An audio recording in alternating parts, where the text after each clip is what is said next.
दोस्तों आज मैं बात करने वाला है एक साइकोलॉजिकल रियल लाइफ मूवी के बारे में। जी हाँ, इसका नाम है द डेंजरस मैथ। और बिल्कुल मूवी के नाम से आपको पता लग रहा होगा ये कितना खतरनाक और डेंजरस हो सकता है। दोस्तों इसके लिए आपको मूवी में लास्ट तक बने रहना चाहिए। ये 3 दिग्गजों की स्टोरी है जिन्होंने साइकोलॉजिकल एनालिसिस की थ्योरी की खोज की और उस पर काम किया। सिगमंड फ्रॉड एक दुनिया के फेमस न्यूरोलॉजिकल साइकियाट्रिस्ट थे और इन्होंने इस साइको एनालिसिस मेथड की खोज की थी। और एक और कार्ल यंग के जो एक फेमस साइकियाट्रिस्ट थे और इन्होंने अपने फर्स्ट टाइम इस मेथड को एक पेशेंट्स पर इस्तेमाल किया। और जो तीसरे है वो सबीना सेवियन है जो इस मूवी की दिमागी तौर से बीमार है और इस पे वो अनकॉन्शियस माइंड यानी मतलब इसका वो पेशेंट्स के बारे में उसका बिहेवियर, उसका कैरेक्टर और उसके अलग अलग इमोशन को चेक किया जाता है। लेकिन डॉक्टर के इस मेथड को डेंजरस मेथड भी कहा गया है।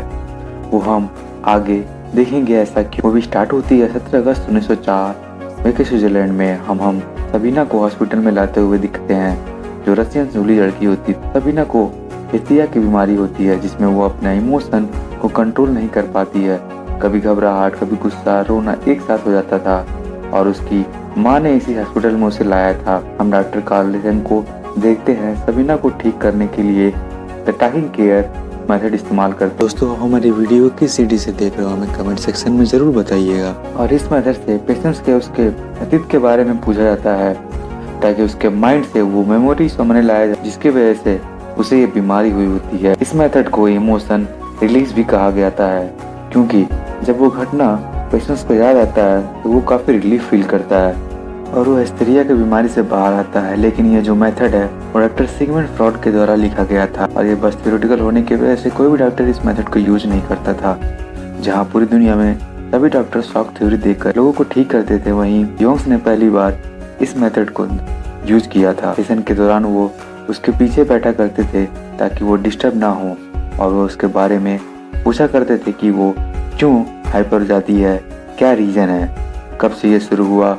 और इस दौरान उन्हें पता चलता है कि सबीना के ऐसे हालत के जिम्मेदार उसके पिता हैं क्योंकि जब सबीना 4 इयर्स की थी तब उसे एक प्लेट तोड़ी थी और उसे सजा देने के तौर पर उससे कपड़े निकाल कर और उसके पीछे वो मारते करते थे। छोटे से सबीना के लिए यह अपमानजनक था और गुस्से की फीलिंग थी, लेकिन टाइम के साथ साथ अनकॉन्शियस माइंड इस बातों से एक्साइटेड होता था और कहीं ना कहीं पर उसे खुशी मिलती थी। और छोटी उम्र से भी ये सब और होता रहा है और छोटी उम्र से ये देखते हुए दूसरे को मारने में, ये अपमान करने से एक्साइटेड और ज़्यादा होने लगी। जब वो एडल्ट हुई तब उसके पिता मारने पर वो बहुत एक्साइटेड होती थी और धीरे धीरे इस बात से उसके माइंड पर असर होने लगा। सबीना के पिता फैशन बिजनेसमैन थे, वो काफ़ी फेमस थे। सबीना के साथ उसके भाई और उसकी माँ को भी वो फिजिकली टॉर्चर किया करता। इस सभी चीज़ों का असर सबीना के ऊपर पड़ता था। अगर ये बीमारी नहीं होती, सबीना एक बहुत शार्प लड़की, लिखी पढ़ी लड़की थी। इसलिए थोड़े ठीक होने के बाद हॉस्पिटल में दूसरे पेशेंट्स को वो ठीक करने के लिए डॉक्टर योंग की हेल्प करती थी और दूसरे पेशेंट्स को वो डाटा एनालिसिस कर वो योंग्स को इनपुट देती थी। इन पेशेंट्स के ऊपर भी इन्होंने ये मेथड को यूज करना स्टार्ट कर। पर्सनल लाइफ में डॉक्टर योंग की शादी एमा के साथ हुई थी। एमा स्विट्जरलैंड के बहुत बड़े बिजनेसमैन की बेटी थी और अपने हस्बैंड को हर बार वो फाइनेंशियली हेल्प भी किया करती थी और बहुत प्यार करती थी।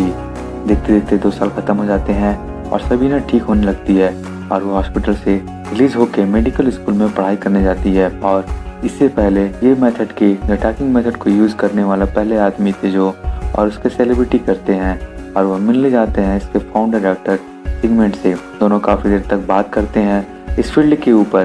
पहली मुलाकात में ही ये साबित हो जाता है कि फ्रॉड के विचार काफी अलग हैं और कभी भी वो अपने दूसरे को नहीं सुनते हैं और वो दूसरे को काफ़ी इन्फ्लुएंस करते हैं और बस अपनी बात ही मानते हैं। और दूसरी तरफ सबीना डॉक्टर योंग से मिला करती थी क्योंकि सबीना को भी साइकियाट्रिस्ट बनना था और ये दोनों इसी दौरान सबीना डॉक्टर योंग से काफ़ी अट्रैक्ट हुआ करती थी और उनके साथ अलग अलग फैंटेसी और इमेजिनेशन करती रहती थी। और सबीना के इसके साथ रिलेशन नहीं था और वो भी उसी फील्ड में काम करती थी, तो उसका मानना था कि वो जो बचपन में उसके साथ चाइल्ड अब्यूज हुआ था वो उसको फैंटेस्टिक और इमेजिनेशन रियल लाइफ में महसूस करती है और इसलिए वो डॉक्टर योंग को किस कर लेती है। योंग उस बात से अटैक्ट हुए थे लेकिन वो इस बात को पूरे तरीके से इनकार करते हैं। इसी दौरान फ्राइड योंग के पास एक पेशेंट भेजता है जिसका नाम ओटो था जो खुद एक साइकेट्रिस्ट था और फिजिकल अटेंडमेंट भी एडिट। जब दोनों की बात होती है तो इस चीज़ पर वो कहते हैं कि डॉक्टर ओटो बताते हैं कि जब वो अपने पेशेंट्स के साथ फिजिकल रिलेशन में भी इन्वॉल्व होते हैं, उनका मानना था कि वो पेशेंट्स को वो सारी चीज़ें दें जिन्हें ठीक कर सकती है। योंग सबीना का केस डिस्कस करते हैं और डॉक्टर ओटो कहते हैं कि उसे भी फ्रीडम देना चाहिए, मतलब उसके साथ रिलेशन करना चाहिए। अब ये बात मानकर डॉक्टर योंग सबीना से अफेयर शुरू कर देते हैं। उसके फिजिकल रिलेशन से शुरू हो जाता है। सबीना को जो बचपन में हुआ था उसका गहरा असर पड़ा था, इसलिए वो फिजिकल के दौरान भी वो योंग को अपने पीछे मारने के लिए कहती थी, जिसके कारण वो कभी भी एक्साइटेड ज्यादा होती थी, जैसे उसके पिता किया करते थे। पहले ही वो उसे बीमारी से ठीक हुई थी, लेकिन कभी ना कहीं उसे माइंड को उसने भुला नहीं पाया था।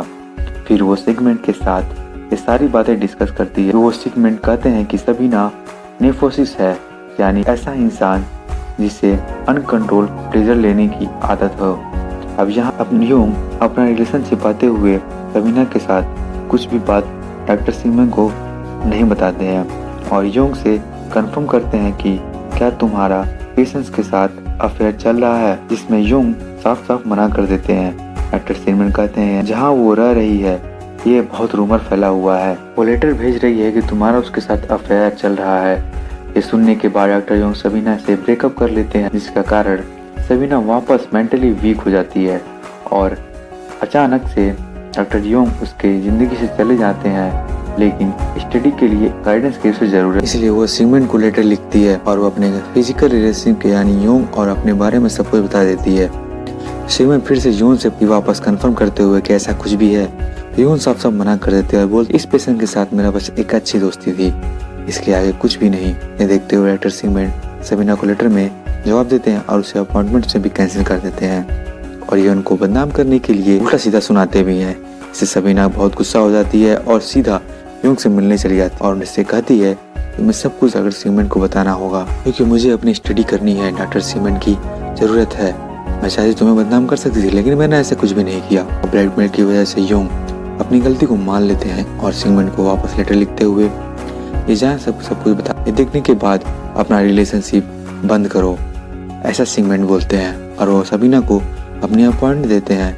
इस लेटर की बात हेमा तक भी पहुंच चुकी होती है और उसे भी पता चल चुका होता था योंग का रिलेशन सबीना के साथ चल रहा था। टाइम बीतता चला जाता है। योंग और सिगमेंट अमेरिका जाते हैं उसी मेथड और साइकोलॉजिकल एनालिसिस के बारे में दुनिया को बताने, लेकिन उस कॉन्फ्रेंस में सिगमेंट और योंग की काफ़ी आर्गुमेंट होती है और एक दूसरे को और उनकी थिंकिंग अलग अलग होने लगती है। लोग उन्हें एक दूसरे के दुश्मन भी समझने लगते हैं, लेकिन डॉक्टर योंग को बस पेशेंट्स को ठीक करना था। वो अपने पेशेंट्स को सोचने और फ्रीडम देना चाहते थे, जैसे कि वो फ्यूचर में कुछ भी काम से कर सके, जैसे कि सबीना ने के केस में हुआ था। बिल्कुल डॉक्टर योंग के कारण ही आज वो साइकेट्रिस्ट बन चुकी है। लेकिन डॉक्टर सिगमेंट का ये मानना था कि वो जो मेथड है उन्हें और डेवलप करना था। उन्हें इस बात से नहीं पड़ता कि पेशेंट ठीक होने के बाद वो क्या करता है, उन्हें कोई मतलब नहीं है। इसी के कारण डॉक्टर सिगमेंट योंग से पूरा रिलेशनशिप तोड़ दिए और उन्हें लेटर लिखना भी बंद कर दिया। इसी कारण डॉक्टर योंग काफी शौक लगा